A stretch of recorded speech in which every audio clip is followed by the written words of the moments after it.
एक new topic हम लोग आज पढ़ेंगे मिश्र धातु, जिसको इंग्लिश में क्या बोलते हैं, एलोवाइज।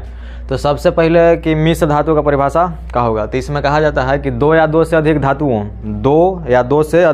धातुओं अथवा एक अधातु और एक धातु के समांगी मिश्रण को ही क्या बोलते हैं, मिश्र धातु। कि दो या दो से अधिक धातु हो सकता है, मैंने दो गो धातु, ना तो फिर दो से ज़्यादा हूँ, तीन चार, ये सब ठीक। ना तो फिर ऐसा भी हो सकता है कि एगो धातु रहे एगो अधातु हो जाए, का समांगी मिश्रण समझ रहा है ना, मिश्रण में आपस में मिल गया तो समांगी मिश्रण को क्या बोलते हैं, मिश्र धातु। तो समांगी मिश्रण का अर्थ होता है कि वैसा मिश्रण जिसमें प्रत्येक भाग का संगठन मैंने कि जिससे वो मिलकर बनल है, तो प्रत्येक भाग का संगठन क्या होगा, सेम होगा, मैंने समान होगा, तो उसी को बोलते हैं समांगी मिश्रण। और अगर प्रत्येक भाग का संगठन अलग अलग होगा, भिन्न भिन्न, तो उसको बोलते हैं विसमांगी मिश्रण। 9th क्लास में पढ़ना है समांगी मिश्रण और विसमांगी मिश्रण। तो मिश्र धातु का परिभाषा याद रहेगा, मिश्र धातु में दो या दो से अधिक धातु हो सकता है, ना तो ऐसा हो सकता है कि एगो धातु रहे एगो अधातु का मिश्रण, और मिश्रण में कैसा मिश्रण, समांगी मिश्रण, तो क्या कहलाता है, मिश्र धातु। तो यहाँ से क्वेश्चन आता है कि मिश्र धातु कैसा मिश्रण है, ऑप्शन में रहेगा समांगी मिश्रण है कि विसमांगी है, कुछ और है। तो मिश्र धातु जो होता है एक तरह से समांगी मिश्रण होता है। क्यों? क्योंकि इसके प्रत्येक भाग का संगठन माने कि जिस चीज़ से मिश्र धातु मिलकर बनल है उस क्या होता है, समान होता है, यानी कि सेम होता है। अब इसमें कुछ एग्जाम्पल रहेगा। एग्जाम्पल का अर्थ हुआ ना कि जैसे कुछ मिश्र धातु का नाम दिया हुआ रहेगा, जैसे पीतल एक मिश्र धातु है। पीतल क्या है जी? अब क्वेश्चन ऐसे आ जाए कि इनमें से पीतल क्या है, ऑप्शन ए में धातु, बी में अधातु, सी में उपधातु और डी में मिश्र धातु। तो क्या होगा, मिश्र धातु। क्या कि पीतल कोई तत्व नहीं ना है, तत्व रहेगा तब ना धातु अधातु उपधातु होगा। पीतल कोई तत्व नहीं है, पीतल क्या है, दो या दो से अधिक धातुओं का मिश्रण है, तो उसको क्या बोलेंगे, मिश्र धातु। तो ऐसी एग्जाम्पल दिया हो रहेगा कि पीतल एक मिश्र धातु है, तो बताइए कि वो किसका संगठन है, मैंने ओकरा में काची है, वो काची से मिलके बनल है। ठीक है, पीतल तो मिश्र धातु है, तो बताइए कि पीतल किसका मिश्रण है, या पीतल का संगठन क्या है। संगठन मैंने कि क्या चीज़ से मिलके बनल है। ये बोर्ड में पूछा हुआ क्वेश्चन भी है कि पीतल का संगठन बताएं, पूछा हुआ भी है। ठीक, तो देखो इसमें रहता है तांबा और जिंक। काची रहेगा, तांबा और, तो इसे लिख दें तांबा प्लस जिंक। तांबा को कॉपर भी कह सकते हैं, अगर संकेत लिखेंगे तो Cu। जिंक को जस्ता भी कहा जाता है। जिंक जो है से हिंदी में इसको जस्ता कहते हैं, संकेत हो जाएगा Zn। लेकिन ठीक है कि पीतल किसका मिश्रण होता है, तो तांबा और जिंक का। तो यहाँ देखो तांबा धातु है और जिंक भी धातु है, तो दो धातु का मिश्रण हो गया। हो सकता है कोनो में दो से ज़्यादा रहे, हो सकता है कोनो में एगो धातु रहे तो एगो और धातु आ जाएगा। ठीक, तो ये तो हो तो गया, लेकिन अब बात है कि इसको याद कैसे रखेंगे। तो इसको याद रखेंगे ट्रिक से, ठीक ना। जो कोई पूछेगा अगर पीतल किसका मिश्रण है, तो इसका ट्रिक याद कर लो, पिताजी। काची याद कर लो जी, पिताजी। ये ट्रिक हुआ। तो पी से पीतल, तो पीतल तो हो गया मिश्र धातु का नाम, तो रहेगा एकरा में काची, तो ता से तांबा और जी से, तो याद रहेगा। कैसे याद रखेंगे, क्योंकि पीतल किसका मिश्रण है, तो डायरेक्ट याद कर लेना पिताजी। तो पी से तो पीतल हो ही गया, तांबा और जिंक, ता से तांबा, जी से जिंक का वो मिश्रण है, याद रही। अब देखो आगे दूसरा एग्जाम्पल लेते हैं, और जो लिखेंगे सब मेन में रहेगा, सब याद कर ले रहना है। ठीक, एक होता है कांसा।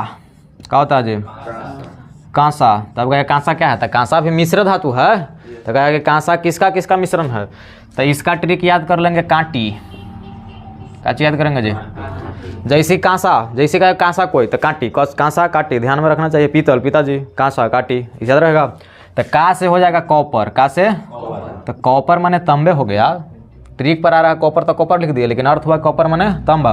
और टी से हो जाएगा टीन, ठीक ना। कॉपर का संकेत Cu और टीन का संकेत होता है Sn। टीन का संकेत Sn। तो कांसा किसका मिश्रण है, तो याद कर लेंगे कांटी। तो का से कॉपर और टी से टीन, याद रहेगा। अब आते हैं तीसरा, अगला एग्जाम्पल लेते हैं इस्पात। क्या लेते हैं जी, इस्पात को इंग्लिश में बोलते हैं स्टील। क्या बोलते हैं, कहता ना कि स्टील का बर्तन खरीदे हैं, कहीं सुना होगा। तो स्टील का बर्तन खरीदे हैं, तो स्टील को हिंदी में इस्पात कहते हैं। तो आप बोलेंगे ना कि इस्पात का बर्तन खरीदे हैं, तो लगेगा कुछ बाजार में नया आया है, का मैंने खराब लगेगा, क्या कि ज़्यादा फेमस है। कुछ जो ऐसा नाम होता है जो ज़्यादा यूज होता है, तो स्टील इंग्लिश है, भले उसको हिंदी में किसी को पता ना है, लेकिन ज़्यादा बोलते हैं स्टील के बर्तन लिए हैं या स्टील का सामान है, तो स्टील को हिंदी में बोलते हैं इस्पात। तब से कहना चाहिए कि इस्पात के समान है, तो हिंदी हुआ इस्पात, लेकिन ज़्यादा फेमस इंग्लिश ये है, इसीलिए इसको बोल देते हैं। ठीक ना, स्टील, STEEL। अब देखो, तो अब बात है कि इस्पात क्या है, तो मिश्र धातु ही है, लेकिन इससे मतलब नहीं है इस्पात किसका मिश्रण है। इसमें संगठन का रहेगा, ये ध्यान में रखना है। तो इस्पात में रहता है लोहा और कार्बन। काची रहता है, लोहा और कार्बन। देखो जी, इसमें लोहा धातु है और कार्बन अधातु। तो बोले ना कि धातु भी हो सकता है अधातु भी हो सकता है। ठीक, इसका ट्रिक रहेगा इलाका। क्या चीज़ रहेगा ट्रिक? इलाका। तो देखो ई से इस्पात मिश्र धातु का नाम हो जाएगा। ई से इस्पात मिश्र धातु का नाम। और कच्ची कुची ल से रहेगा लोहा और क से कार्बन, कॉपर नहीं कार्बन। तो इस्पात किसका किसका मिश्रण होता है? तो लोहा और कार्बन। इतना में दिक्कत हो ना। अब अगला एग्जाम्पल ले लें। ये जैसे इस्पात है ना वैसे एक होता है जंगरोधी इस्पात। क्या होता है जी? जंगरोधी। जंगरोधी तो हो गया जंगरोधी इस्पात। इंग्लिश में इसको बोलते हैं स्टेनलेस स्टील। स्टील माने इस्पात, इसको बोलते हैं स्टेनलेस। तो देखो जंगरोधी एक अर्थ है कि जंग न लगेगा। इस्पात तो समझ रहा है, इस्पात माने कि लोहा और कार्बन ओकरा में रहेगा। ठीक, और जंगरोधी इस्पात है कि मैंने ऐसा इस्पात जरा में जंग लगे के संभावना न रहे, मैंने जंग लगबे न करेगा। जैसे साइकिल का हैंडल देख ले है, जगह धर के चलाते हैं ना हैंडल रहता है, तो देखना एकदम चमकते रहता है, बहुत दिन हो गया के बादो जंग नहीं लगता, या बहुत कम के बराबर। या साइकिल का जो रिंग रहता है, रिंग देखा होगा, वो भी किसका चीज़ का रहता है? जंगरोधी इस्पात का ही रहता है। मैंने उसमें भी लोहा और कार्बन रहेगा लेकिन वो जंग न लगे वाला रहेगा, मैंने कि जंगरोधी इस्पात रहता है। तो रिंग में भी हाली देखना जंग नहीं लगता, बहुत दिन हो जाएगा तब चितियाता है ना, वैसे जंग नहीं लगता है। लेकिन उसके अलावा मिड गार्ड हो गया, कुछ जो फ्रेम ये सब जो रहता है उसमें देखना बहुत जल्दी हो जाता है। जैसे पेंट हटेगा जंग लग जाएगा, और इसमें बहुत दिनों के बाद लगता है। या जो बॉल बेरिंग का प्रयोग करते हैं गोलका गोलका छोटका छोटका, वो भी रहता है स्टेनलेस स्टील का, उसमें भी जल्दी जंग नहीं लगता है। उसमें एक और उपाय करता है कि जब बनाएगा साइकिल उइकिल तो बॉल बेरिंग चेंज करेगा तो उसमें ग्रीस लगा देता है। काहे ग्रीस लगाएंगे तो ग्रीस ऊपर से लगा दिए ना तो काची करता है, जंग लगाने से बचाता है। आगे पढ़ेंगे जंग रोकने का उपाय क्या होता है। पेंट भी कर देंगे तो जंग लगने से बच जाता है। जैसे दरवाजा केवाड़ी सब रहता है ना है गेट, उस पर पेंट कर देते हैं, तो वही बात है। तो जंगरोधी इस्पात माने रहेगा इस्पात है लेकिन ये जंग लगे वाला ना है। ठीक, तो अब बात है कि ये किसका किसका मिश्रण होगा।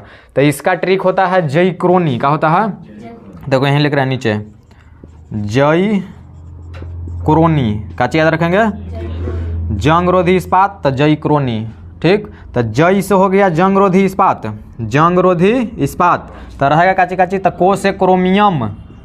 क्रोमियम का संकेत होता है Cr। का चीज होता है? लिख नहीं रहे हैं, खाली बोल दे रहे हैं। और नी से होता है निकेल, संकेत Ni, संकेत का चीज। लेकिन और इस्पात तो एकरा में है ना, तो इस्पात है तो लोहा और कार्बन रहेगा, मैंने इसमें 4 चीज आ जाएगा, लोहा और कार्बन तो जोड़ना है ये है। तो यहाँ से हम लोग ऐसे याद कर सकते हैं कि जंगरोधी इस्पात किसका किसका मिश्रण होता है? तो क्रोमियम, निकेल, लोहा, कार्बन, चारों का मिश्रण होता है। याद कैसे रखेंगे? जैक्रोनी। जंगरोधी इस्पात में क्रोमियम, निकल, इस्पात में नमूआ है तो इस्पात पहले ही पढ़ लिए, लोहा कार्बन तो लोहा कार्बन को ऐड कर देंगे। तो क्रोमियम, निकेल, लोहा कार्बन किस में रहता है? जंगरोधी इस्पात में। एक और लिखें, यहाँ दिखाई दे रहा है, एक होता है टाका। क्या होता है? टाका। इसको इंग्लिश में सोल्डर कहते हैं। क्या कहते हैं? सोल्डर।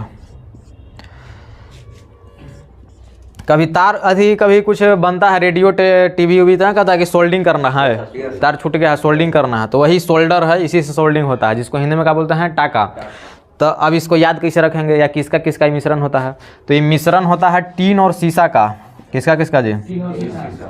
टीन का संकेत होता है Sn और शीशा का संकेत होता है Pb। तो याद कर लेना, टाका जो है यानी कि जो सोल्डर है, माने जिससे सोल्डिंग किया जाता है, एक तार टाइप का रहता है, देखना ठीक ना, उजला सफ़ेद टाइप का रहता है तार। तो किसका किसका मिश्रण रहता है? तो उसमें टीन भी रहता है और शीशा भी रहता है। ठीक ना।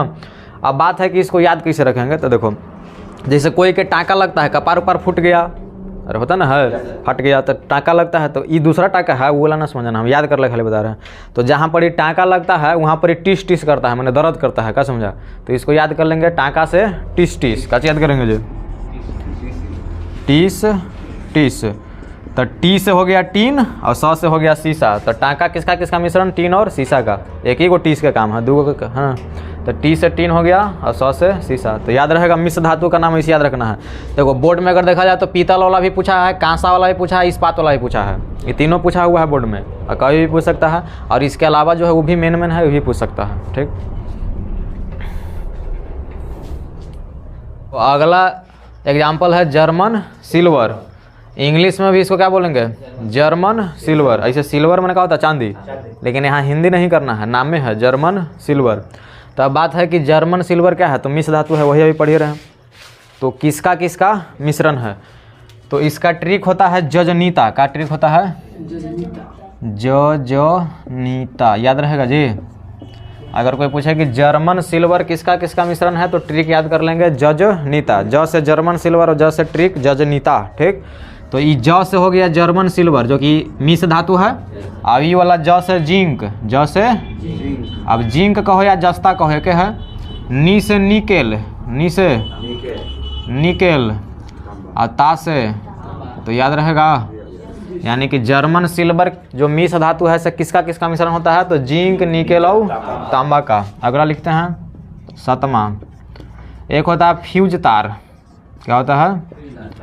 फ्यूज ना कहता कि फ्यूज उड़ गया, तो फ्यूज तार एक मिश्र धातु है। इंग्लिश में इसको बोलेंगे फ्यूज वायर। वायर माने क्या होता है? तार। तो इसका ट्रिक होता है फ्यूसिटी का। ट्रिक क्या होगा? फ्यूसिटी। देखो फ्यूज से हो जाएगा फ्यूज तार, फ्यूज से फ्यूज तार मिश्र धातु का नाम है। तो एक में रहेगा काची काची, तो सी से सीसा और टी से टीन। तो सी से हो गया सीसा और टी से हो गया, याद रहेगा। अगला लिखते हैं, एक होता है नाइक्रोम। क्या होता है जी? इंग्लिश में भी इसको नाइक्रोम ही कहेंगे। तो नाइक्रोम एक मिश्र धातु हो गया। अब बात करना है कि किसका किसका मिश्रण है। नाइक्रोम फिजिक्स में पढ़ना रहेगा, ठीक ना। नाइक्रोम एक मिश्र धातु होता है। अब किसका मिश्रण हो तो बताइए रहे हैं। विद्युत हीटर का जो कुंडली होता ना, हीटर जो देखा है ऐसे लपेटा रहता है तार, ऐसा हीटरवा में ऐसे रहता ना जी, ऐसे लपेटा रहता है, यही गर्म होता है, दिखता है बहुत देरी के बाद, ठीक। तो विद्युत हीटर का जो कुंडली होता ना है वो काची का बना रहता है? नाइक्रोम का ही बना रहता है। और नाइक्रोम क्या है? तार नहीं है, वो मिश्र धातु है, उसमें धातुओं का मिश्रण होगा। देखो कौन कौन होगा। तो इसका एकदम ट्रिक है ना कि नाइक्रोम का संधि विच्छेद कर दो। क्या कर दो? संधि विच्छेद। अरे संस्कृत में किया ना संधि विच्छेद। तो नाइक्रोम का संधि विच्छेद क्या होगा बताओ? नए, अब गलत रहे सही रहे उससे मतलब नहीं है, लगे कि संधि विच्छेद हो गया है, ठीक। तो नए जोड़ आई जोड़ क्रोम पर ऐसे नयन, तो नए जोड़ अयन, नयन ऐसे होता ना है। तो वैसी है नाइक्रोम, तो नए जोड़ आई जोड़ क्रोम। लग रहा कि सही है। अब गलती हो रहेगा तो कोई दिक्कत नहीं, हमने के साइंस यहाँ पढ़ रहे हैं, याद कर लेना कैसे। तो ये न से याद कर लेंगे निकेल, न से, और आई से आयरन। तो आयरन मैंने लोहा, आयरन को लोहा भी लिख सकते हैं, ट्रिक में आ रहा है आयरन। और क्रोम से हो जाएगा क्रोमियम। क्रोमियम का संकेत होता है Cr। हो गया। मैंने क्वेश्चन में इसका आंसर है। नाइक्रोम किसका किसका मिश्रण है? तो नई जोड़ आई जोड़ क्रोम, माने कि निकेल, आयरन और क्रोमियम। एक और लिख देते हैं, 8 के बाद 9 ना। एक होता है गन मेटल। क्या होता है? गन। तो ये क्या है? मिश्र धातु का नाम है। अभी ना कि हिंदी करेंगे, गन माने बंदूक, मेटल माने धातु, बंदूक धातु। गन मेटल नाम है। तो अब गन है, बंदूक है, मान लो गन मेटल नाम है, बंदूक ना है, लेकिन समझने के लिए गन माने क्या होता है? बंदूक। तो बंदूक को कहीं लुका के रखेंगे, अरे लुका के रखेंगे ना। तो इसका ट्रिक याद कर लेते हैं कि गन, गन जीवन गन ना होता है। गन जैकेट में, ठंडा के दिन है तो समझो कि जैकेट में रख दिए हैं, का जी है ना। गन जैकेट में रखा हुआ है। अब याद कैसे रखेंगे? तो देखो ई जय से हो गया जिंक, ठीक। कै से हो जाएगा वही मैंने के से कॉपर, और ट से हो जाएगा टीन। यानी गन मेटल किसका किसका मिश्रण होता है? तो जिंक, कॉपर और टीन का। तो ये सब कुछ मिश्र धातु है जिसको ध्यान में रखेंगे, ठीक।